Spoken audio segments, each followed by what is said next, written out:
Tu n'imagineras jamais. Dépenser 8 cents pour un entrepôt non réclamé, pour finalement y trouver des trésors qui ont fait pleurer le chasseur de trésors. Quand l'entrepôt numéro 1 fut ouvert, son contenu était pitoyablement maigre. Seuls quelques vieux vêtements et un sac noir. Darrell, arrivé avec son camion, n'y trouva évidemment aucun intérêt. La surenchère s'acheva rapidement, et David obtient le droit d'achat pour seulement 60 $. Passant à l'entrepôt numéro 2. Contrairement à l'espace vide précédent, cet espace est rempli de divers objets, le reste du contenu étant caché à la vue. Cela a mis à l'épreuve le jugement des chasseurs de trésors. Darrell était très satisfait de la quantité de marchandises à l'intérieur, et a manifesté un vif intérêt pour son achat. Lors des enchères, quand l'offre atteignit 7 cents $, le chauve devina les intentions de Darrell, et proposa directement 1000 $. Finalement, Darrell obtint le droit d'achat pour 1250 $, et s'est rendu à l'entrepôt numéro 3. Lorsque la porte s'ouvrit, l'homme chauve fut complètement fasciné. Il était rempli de meubles haut de gamme. Darrell fut lui aussi captivé. Sa tâche aujourd'hui est de dépenser tout l'argent qu'il a sur lui. Les enchères débutèrent intensément. Le chauve ouvrit à 1000 $.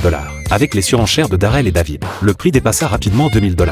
Darrell remporta finalement le droit d'achat pour 2400 $. Après avoir acheté 2 entrepôts, Darrell décida de poursuivre sur sa lancée, et remporta un 3e entrepôt pour 625 $. Vint l'entrepôt numéro 4, rempli d'outils électriques.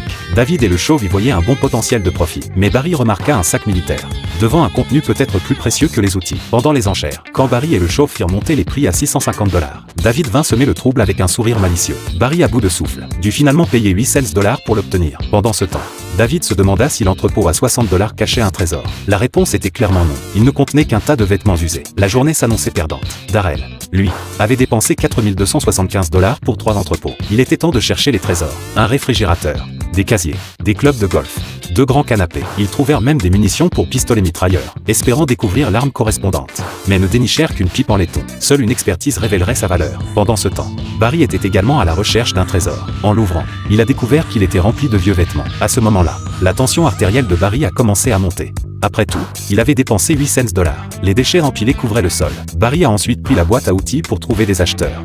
Mais après avoir visité 5 ou 6 chantiers de construction, personne ne s'est montré intéressé. Finalement, il se tourna vers le chauve, qui n'offrit que 40 $.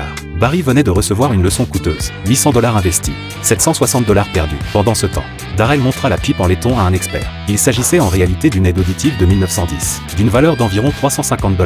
Au final, l'aide auditive et les meubles de Darrell furent vendus pour 7550 $, soit un bénéfice de 3275 $ après déduction des coûts. Il semble que Darrell et son fils soient les rois des chasseurs de trésors de cette édition.